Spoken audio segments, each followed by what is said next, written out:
Welcome to class and test. तो हमारा vector chapter में नया जो टॉपिक है multiplication of a vector by a scalar. एक वेक्टर को यदि हम लोग स्केलर के साथ मल्टीप्लिकेशन करेंगे तो क्या होगा। तो देखिए, हम मान लेते हैं कि कोई वेक्टर ए है। लेट्स एक वेक्टर हम ले लेते हैं, वेक्टर ए। कोई वेक्टर है हमारा ए। इस वेक्टर ए को किसी नंबर से हम लोग मल्टीप्लाई करते हैं और वह जो नंबर है वह हमारा लैम्डा है। एक नया नंबर है, एक न्यू नंबर हम ले लेते हैं, दैट इज लैम्डा। ठीक है, और एक नंबर और लेते हैं, that new number is beta. ठीक है, और ये जो बीटा होगा ये निगेटिव में लेता हूँ। ओके, निगेटिव में बीटा और पॉजिटिव में आपका नंबर। तो ये जो दोनों है आपका लैम्डा और बीटा जो दोनों है, ये क्या है? ये दोनों जो है यह आपका स्केलर क्वांटिटी है। दीज आर स्केलर, ये स्केलर है और यह हमारा वेक्टर ए क्या है? यह वेक्टर है। ओके, अब हम क्या करते हैं, वेक्टर ए को लैम्डा से मल्टीप्लाई करते हैं। तो vector A multiplied by lambda, इसे लैम्डा से मल्टीप्लाई करेंगे तो हमें जो रिजल्ट आएगा वो क्या आएगा? ए लैम्डा। ओके, और यह जो ए लैम्डा आया, ठीक है ना, तो हम किसी भी वेक्टर को जब किसी भी स्केलर से मल्टीप्लाई करेंगे तो वो जो हमारा ये जो प्रोडक्ट रहेगा यह हमारा क्या रहेगा? वेक्टर रहेगा। ओके, और इसकी क्वांटिटी क्या हो गई? लैम्डा टाइम्स इंक्रीज कर गई। और इसका जो डायरेक्शन होगा वो किसके डायरेक्शन में होगा? जिस डायरेक्शन में वेक्टर ए का डायरेक्शन होगा। क्लियर है? और यदि हम लोग वेक्टर ए को मल्टीप्लाई करते हैं माइनस बीटा से, ओके, तो ये निगेटिव साइन है, तो निगेटिव के साथ अगर हम लोग इसे मल्टीप्लाई करेंगे, ओके, जब हम निगेटिव के साथ इसे मल्टीप्लाई करेंगे तो ये हमें हो जाएगा माइनस ए बीटा। ठीक है, और यह भी हमारा क्या होगा? वेक्टर होगा, लेकिन डायरेक्शन क्या होगा? अपोजिट होगा। यहाँ जो डायरेक्शन होगा वो अपोजिट हो जाएगा क्योंकि निगेटिव है ना, निगेटिव था। निगेटिव नंबर के साथ यदि हम किसी, ठीक है, निगेटिव स्केलर के साथ किसी वेक्टर को अगर हम लोग मल्टीप्लाई करेंगे तो उसका डायरेक्शन क्या होगा? अपोजिट हो जाएगा। और यदि पॉजिटिव स्केलर के साथ पॉजिटिव वेक्टर को मल्टीप्लाई करेंगे तो जो डायरेक्शन होगा वो सेम डायरेक्शन होगा, सेम डायरेक्शन ऑफ ए। जिस डायरेक्शन में ए का होगा, वेक्टर ए होगा, उसी डायरेक्शन में ये जो मल्टीप्लाई प्रोडक्ट है उसका डायरेक्शन उसी में रहेगा। तो ये क्लियर हो गया आपको कि जब हम लोग वेक्टर्स को स्केलर्स क्वांटिटी के साथ मल्टीप्लाई करते हैं तो क्या डायरेक्शन होगा, है ना, और क्या मैग्नीट्यूड होगा। तो vector into scalar, vector into scalar, product क्या आ गया? वेक्टर। ठीक है, vector into negative scalar, product क्या आ गया? वेक्टर। लेकिन positive into positive, positive vector के साथ पॉजिटिव स्केलर का मल्टीप्लाइकेशन हुआ तो सेम डायरेक्शन हो गया जो कि आपका ए का डायरेक्शन है, वेक्टर ए का डायरेक्शन है, उसी डायरेक्शन में इसका भी डायरेक्शन रहता है। लेकिन यदि हम लोग निगेटिव बीटा को, यानी निगेटिव नंबर को यदि हम लोग पॉजिटिव स्केलर के साथ मल्टीप्लाई करेंगे तो जो डायरेक्शन आएगा वह क्या होगा? Opposite of vector A. Direction क्या होगा? अपोजिट ऑफ वेक्टर ए। और मल्टीप्लिकेशन क्या हो गया? ए इंटू बीटा, माइनस ए बीटा हमारे को इसका प्रोडक्ट हो गया। ये तो क्लियर हो गया आपको।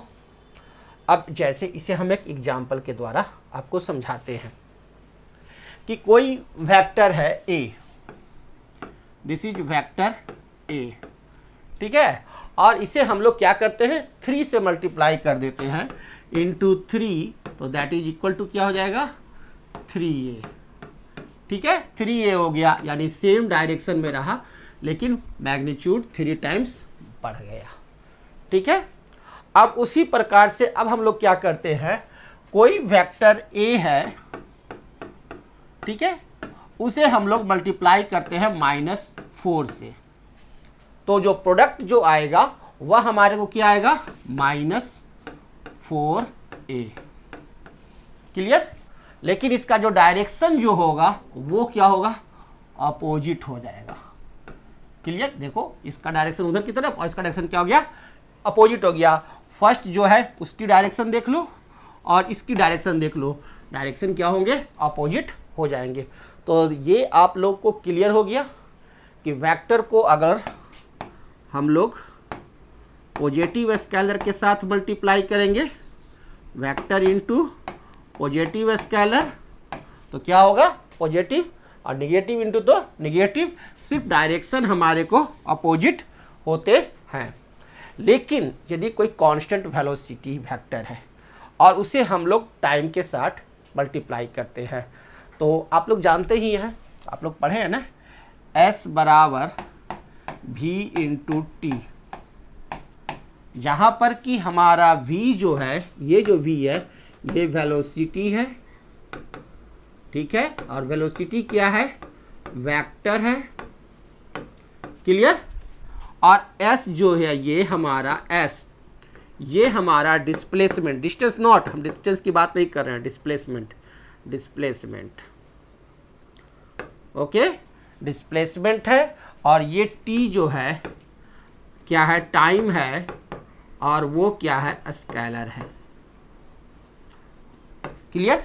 तो यहां देखो वेक्टर इनटू स्केलर क्या आ गया, वेक्टर आ गया, डिस्प्लेसमेंट क्या है, वेक्टर है। तो ऐसा कोई फॉर्मूला नहीं दिमाग में बैठा लेना कि वेक्टर इनटू स्केलर, ठीक है ना, आपका वेक्टर हो गया। क्लियर। देखो वेक्टर इनटू स्केलर क्या हो गया, वेक्टर हो गया। तो s बराबर v इंटू टी, यहां पर देख लीजिए क्या है, डिस्प्लेसमेंट। तो ये जो डिस्प्लेसमेंट का जो डायरेक्शन होगा वो किस में होगा, जिस डायरेक्शन में वेलोसिटी होगा। ओके। यदि आपका वेलोसिटी के डायरेक्शन में ही डिस्प्लेसमेंट का डायरेक्शन होगा। क्लियर है। और निगेटिव हो जाए तो आपको निगेटिव होगा। तो क्लियर। यहाँ पर एक एग्जांपल भी मैंने दे दिया, s displacement is equal to v into T, v velocity, t time scalar, यहाँ प्रोडक्ट क्या है, वेक्टर। तो ये आपने देखा कि multiplication of a vector by a scalar, एक वेक्टर को स्केलर के साथ मल्टीप्लाई करते हैं तो क्या होता है। आगे जब हम लोग फिजिक्स में पढ़ेंगे ना, तो और भी जितने भी फार्मूला देखेंगे वो सारे फार्मूला को हम लोग चेक भी कर सकते हैं। ओके।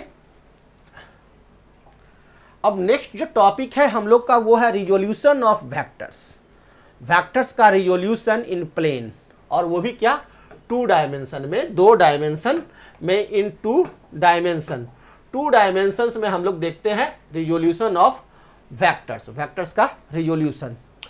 तो क्या है कि अभी तो हम लोगों ने फिजिक्स में वेक्टर्स में मैंने हम लोगों ने प्रॉब्लम बनाए भी थे, जैसे एक ये है कंपोनेंट x और ये एक है y कंपोनेंट।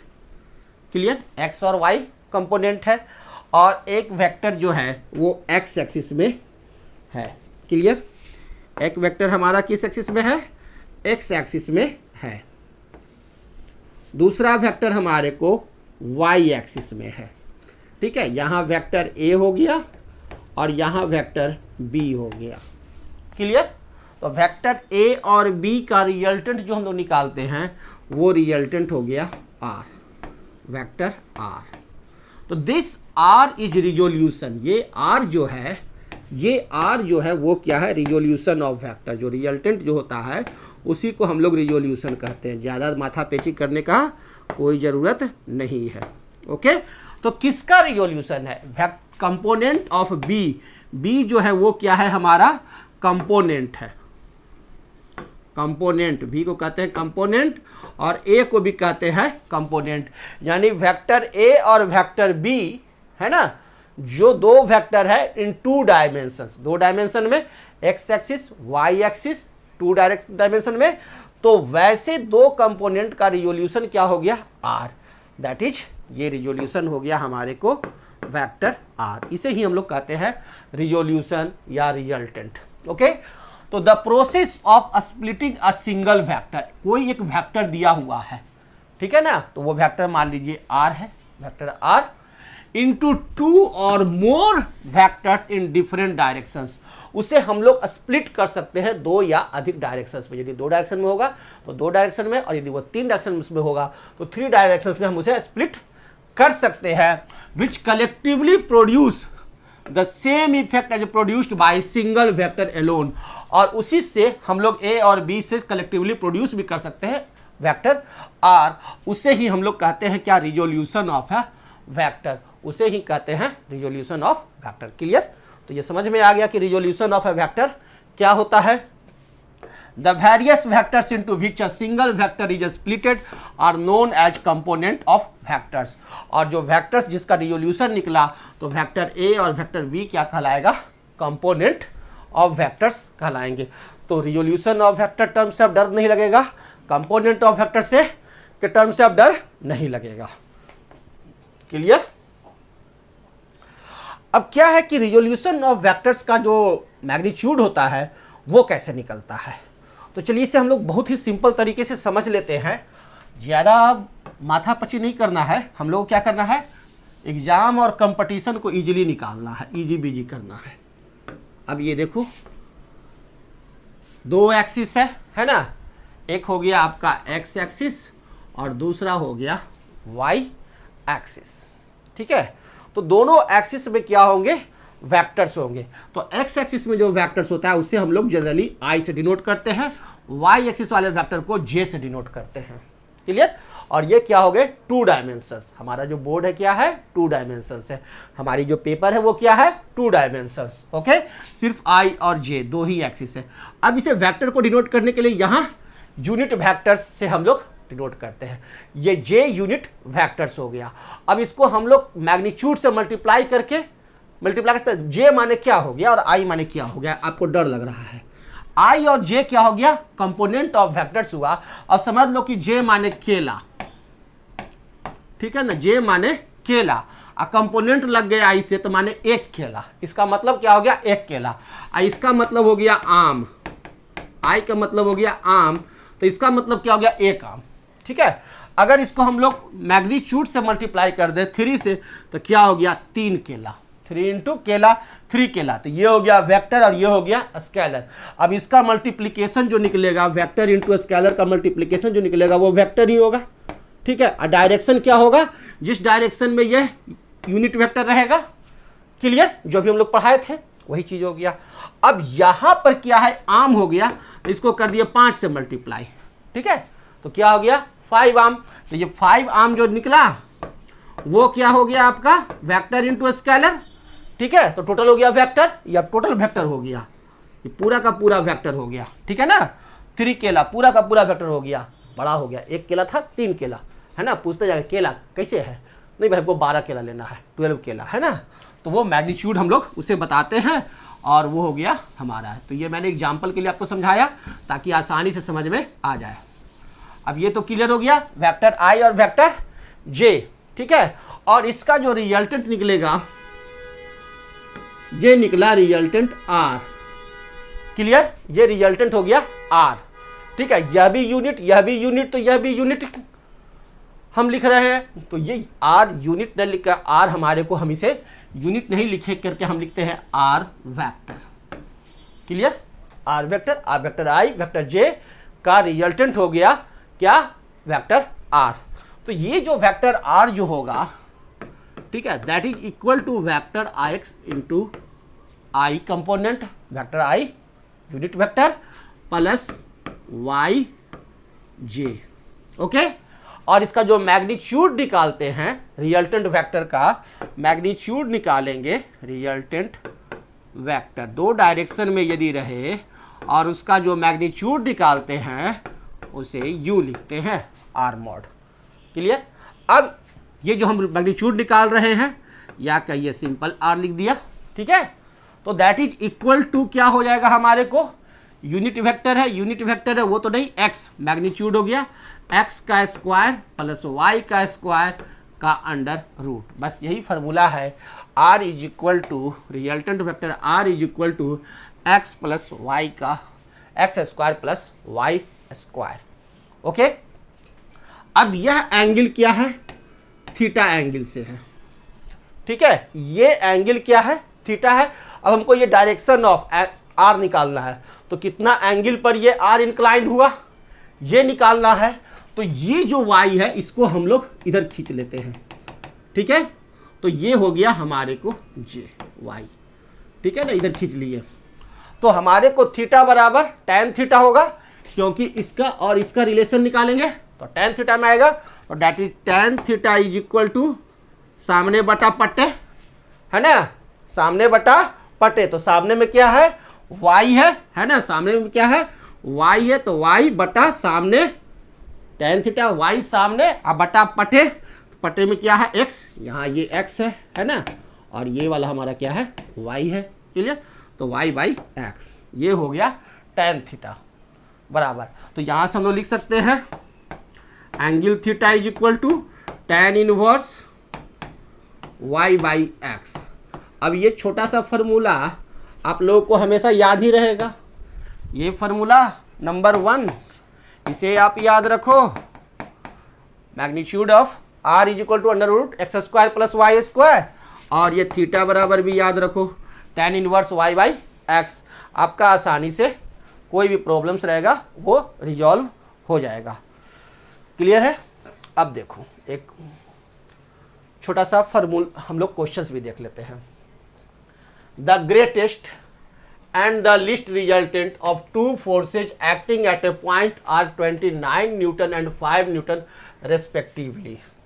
कोई पॉइंट है उस पर दो फोर्स लग रहा है, कोई एक पॉइंट है इस पर दो फोर्स लग रहा है, एक इधर से लग रहा है और एक इधर से लग रहा है, ठीक है ना।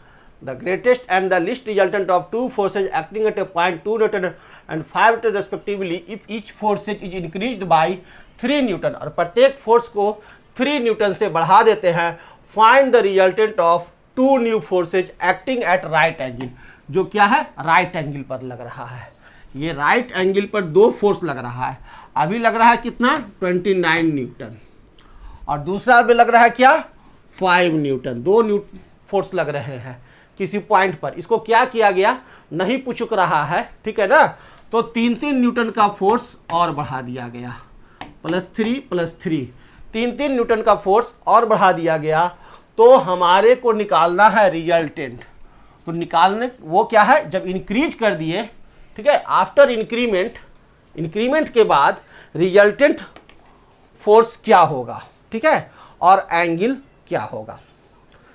तो दो चीज दिया हुआ है, एक क्या दिया हुआ है ध्यान से समझो, एक क्या दिया हुआ है ग्रेटेस्ट, और दूसरा दिया हुआ है क्या लीस्ट रिजल्टेंट, ठीक है ना। ग्रेटेस्ट और लिस्ट दिया हुआ है, यानी ये 5+3 नहीं दिया है, ये 5+3 नहीं दिया है, बल्कि क्या दिया है जो समझो। देखो थोड़ा सा दिक्कत करोगे समझने में तो क्वेश्चंस को क्या करोगे गलत बनाकर चले आओगे, इसलिए समझना जरूरी है। तो मैंने पहले गलत पढ़ के सुनाया जानकर। ग्रेटेस्ट और लिस्ट, यहाँ क्या दिया है दो फोर्स है, एक फोर्स P है और दूसरा फोर्स क्या है Q है, ठीक है ना। तो इसका ग्रेटेस्ट वैल्यू कब निकलेगा, जब प्लस होगा P + Q। यह है जो कितना है 29 न्यूटन है, ये दिया है 29 न्यूटन। और लिस्ट वैल्यू कब होगा, लिस्ट वैल्यू जब होगा जब यह आपका P - Q होगा, यह है आपका 5 न्यूटन, क्लियर। ये दिया है हमारे को, क्लियर। एक P + Q 29 न्यूटन, दूसरा दिया है P - Q 5 न्यूटन। तो यहां से वेक्टर P और वेक्टर Q का वैल्यू निकाल लेंगे आसानी से, कोई दिक्कत नहीं है ना। तो क्वेश्चंस बढ़िया से पढ़ो उसके बाद बनाओ, और नहीं तो सब गलती बना करके आओ, आप हल्ला करो कि हम नंबर पूरा आएगा, नहीं आएगा। थोड़ा सा ट्रिक दे देता है ना। +Q - Q से कट गया, 2P हो गया, दैट इज इक्वल टू 29 + 5 कितना हो जाएगा 29 31 और 4 34 न्यूटन, ठीक है। तो vector P is equal to क्या हो गया 34/2, that is equal to 17 newton. P का वैल्यू निकाल लिए, अब Q का वैल्यू निकल जाएगा, P का वैल्यू पुट कर देते हैं, है ना। P का वैल्यू पुट किए तो क्या हो गया 17 - Q इज इक्वल टू 5, मैं इस सेकंड वाले में वैल्यू पुट किया, तो ये माइनस इस साइड में है, पुट तो कर दिए, तो अब इसको उस साइड ले जाना होगा और इसको इस साइड लेना होगा। इसको इस साइड लाएंगे तो ये माइनस क्यू क्या हो जाएगा, प्लस क्यू हो जाएगा। और इफ 5 को इधर ले जाएंगे तो प्लस से ये क्या हो जाएगा, -5 हो जाएगा। Clear? That is equal to, तब क्या लिखेंगे, प्लस क्यू, यानी q is equal to value q का क्या निकालेंगे, प्लस में, माइनस में नहीं। इसलिए 17 को नहीं ले जाएंगे उधर, हम क्या करेंगे, माइनस को इस साइड लाएंगे। क्लियर? क्योंकि माइनस को प्लस करना है। और ये हमारे को इधर आया, माइनस हो गया, 17 minus 5 that is equal to क्या हो जाएगा, 12 न्यूटन। यानी हमने P का वैल्यू निकाल लिया 17 न्यूटन और Q का वैल्यू निकाल लिया 12 न्यूटन। एक वेक्टर P का वैल्यू निकाला, कितना आया, 17 न्यूटन, 17 न्यूटन। वेक्टर Q का वैल्यू निकाला, कितना आया, 12 न्यूटन। तो ये दो वेक्टर्स का हमारे को ग्रेटेस्ट और लिस्ट रिजल्टेंट दिया हुआ था। क्लियर? अब आगे का प्रोसेस करना है क्या, कि ये है और ईच फोर्स को इंक्रीज कर दिया कितना से, 3 न्यूटन से, 3 न्यूटन से बढ़ा दिया। यानी नया वाला जो फोर्स है इसे मैं इरेज कर देता हूं, अब इसका जरूरत नहीं है। क्लियर? तो चलो इसे इरेज करते हैं। फोर्स तो मैंने निकाल लिया, कौन दो फोर्स है। अब ये जो वेक्टर P है और वेक्टर Q है, इसको 3-3 न्यूटन से क्या किए, इंक्रीज करा देते हैं। यानी वेक्टर P को हम लोग इंक्रीज किए, यानी नया वाला जो वेक्टर होगा P dash, that is equal to 17 plus 3 that is equal to 20 newton. Clear? और नया वाला जो वेक्टर Q होगा, that is Q dash is equal to क्या हो जाएगा, 12 plus 3 that is equal to 15 newton. ये हो गया। अब इसका हमें क्या निकालना है, रिजल्टेंट निकालना है। ध्यान दो, the resultant of 2 new forces, इसका रिजल्टेंट निकालना है, इसका रिजल्टेंट R निकालना है। क्लियर? तो सो सिंपल, हमें तो आता है निकालने, अभी मैंने बताया था formula, under root X square plus Y square, यानी under root P square plus Q square, यानी 20 का स्क्वायर प्लस 15 का स्क्वायर का अंडर रूट। ओके, ये होगा और इसे हम लोग हल करेंगे। तो इसे हल कीजिए तो ये आ जाएगा 20 20 400, 15 15 2 25। हम हिंदी में पढ़े हुए हैं इसलिए मालूम है ना, फास्ट करेंगे आपसे। तो टोटल हो गया कितना, 625, 625 का under root that is equal to 25 newton. ये रिजल्टेंट हमने निकाल लिया, R is equal to 25 newton. अब एंगल निकाल लेंगे, tan theta is equal to क्या हो जाएगा, यह हमारे को 20 न्यूटन है, ये 20 हो गया और ये हो गया 15 हो गया। ठीक है, थीटा ये एंगल है अगर, ठीक है, तो हम जानते हैं सामने बटा पड़ा है ना, यानी क्या हो जाएगा हमारे को, अगर इस एंगल से देखेंगे तो, ठीक है, तो हमारे को क्या हो जाएगा 20/15, और अगर यहां से देखेंगे एंगल तो अपोजिट हो जाएगा। क्लियर? तो थीटा बराबर tan inverse, clear, tan inverse 20/15। Okay, तो किस डायरेक्शन से आप देख रहे हो, इस साइड से कि उस साइड से, तो वो आपका डिपेंड करता है कि कौन खड़ा है कौन पड़ा है। क्लियर? तो ये समझ में आ गया ये प्रॉब्लम। तो सो सिंपल है, बहुत आसान है, इजीली बना लेते हैं। चलो एक और क्वेश्चंस देखते हैं।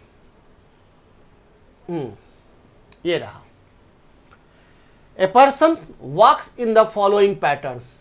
एक पर्सन है जो निम्न पैटर्न्स में क्या कर रहा है, वॉकिंग कर रहा है। 3.1 kilometre north, then 2.4 kilometre west and finally 5.2 kilometre south.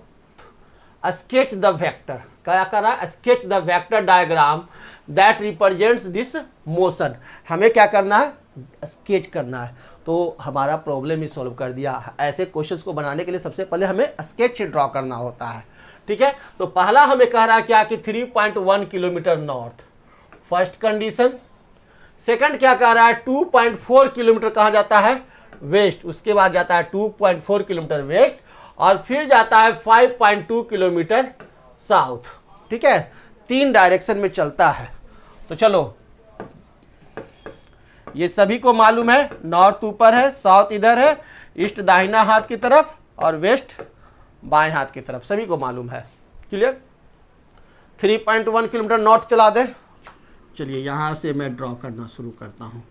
ऊपर जाते हैं north, this is north 3.1 kilometre चल दिए। फिर 2.14 किलोमीटर वेस्ट, तो दाहिने हाथ की तरफ ईस्ट, बाएं हाथ की तरफ वेस्ट। ई से ईट, डब्ल्यू से वेस्ट मैंने याद करवाया है। 2.4 किलोमीटर, 2.4 किलोमीटर वेस्ट। ओके। और 5.2 किलोमीटर साउथ, तो ये यहाँ तक ही 3.1 किलोमीटर है, तो 5.2 किलोमीटर यानी ये नीचे चला जाएगा, ये चल गया 5.2 किलोमीटर। डायग्राम हमने ड्रॉ कर लिया। रिजल्टेंट डिस्प्लेसमेंट जो होगा वो तो यही होगा, this is the resultant. Direction भी क्या हो गया वो समझ में आ गया है ना।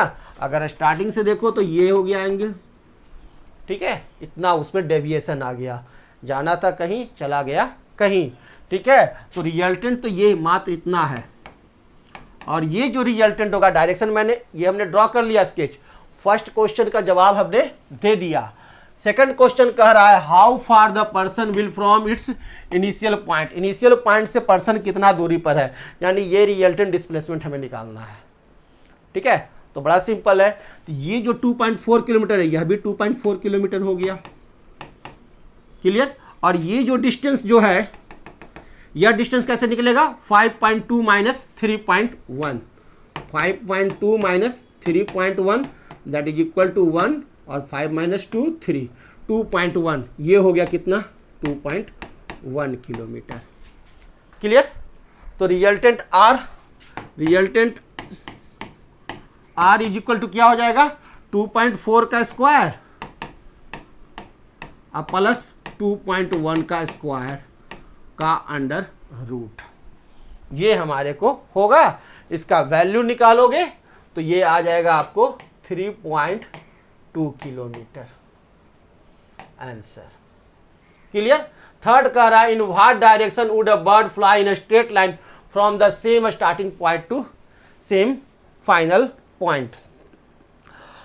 अब क्या कर रहा है, इन व्हाट डायरेक्शन, किस डायरेक्शन में would a bird fly in the straight line from the same starting point.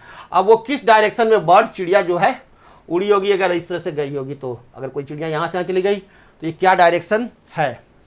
Okay. तो ये अब बनाना है।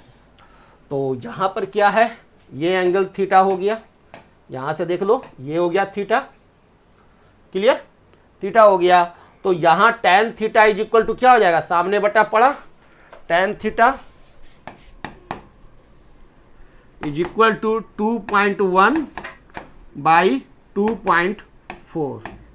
क्लियर है, ये हो गया। और ये 90 डिग्री हम लोग प्लस और ऐड करेंगे तो वो होगा, इसका थीटा का वैल्यू अगर देखोगे तो वो आएगा आपको 41 डिग्री, 41 डिग्री, ठीक है।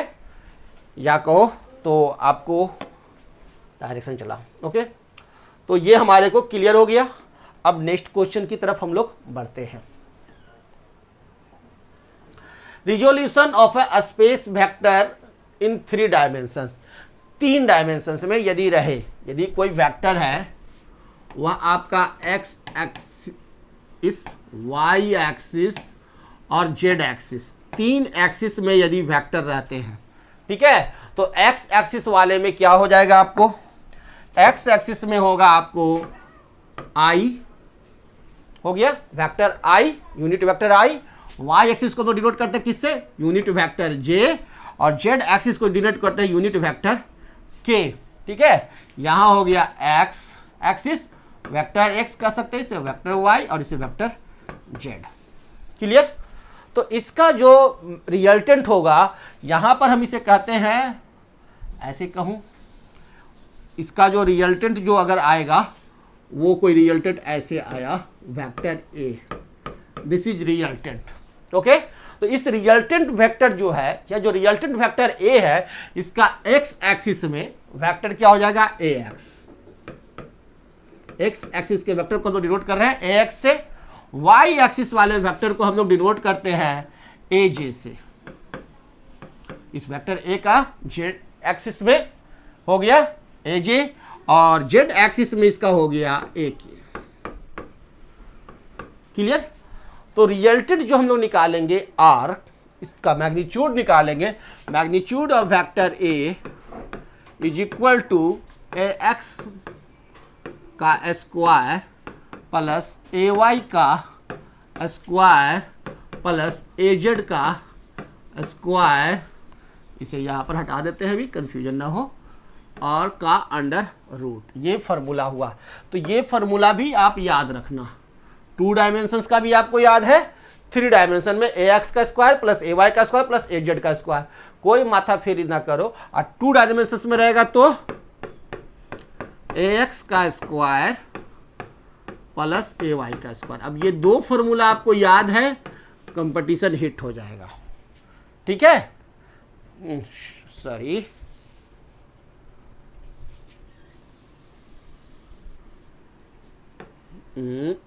ये हुआ क्लियर। तो ये दोनों फार्मूला आपको याद रखने हैं बस, और इससे आप सारे क्वेश्चंस को हल कर लोगे।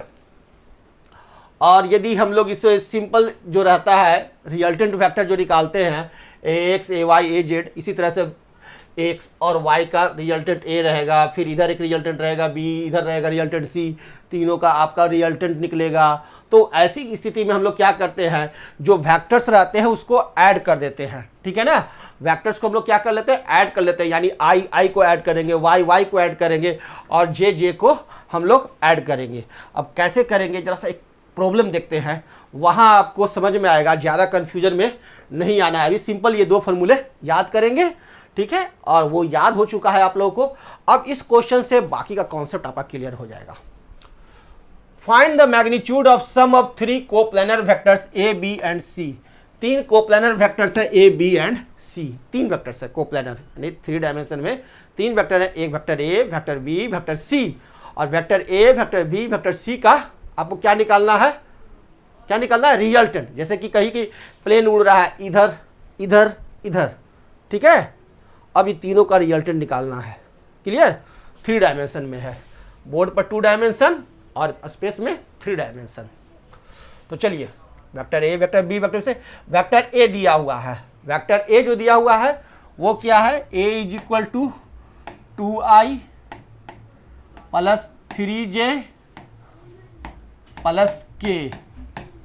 वेक्टर बी वो भी लिखो, that is equal to vector A, vector B is equal to